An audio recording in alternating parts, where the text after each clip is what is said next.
मुळ्याचा पराठा बनवण्यासाठी एक जोडी मुळ्याची पानं आणि मुळे स्वच्छ धुवून घेतलेली आहेत आणि कापून घ्यायची, मुळे किसून घ्यायचं।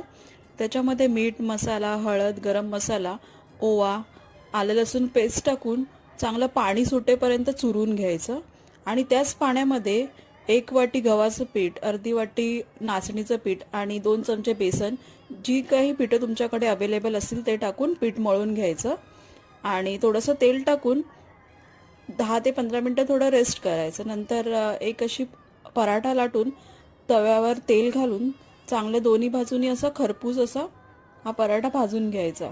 ज्यांना पण कोणाला मुळ्याची भाजी खायचा कंटाळा येत असेल पण हा पराठा आवडीने खातील तर नक्की ट्राय करा। रेसिपी आवडली असेल तर नक्की लाईक करा, शेअर करा आणि सबस्क्राईब करा। धन्यवाद।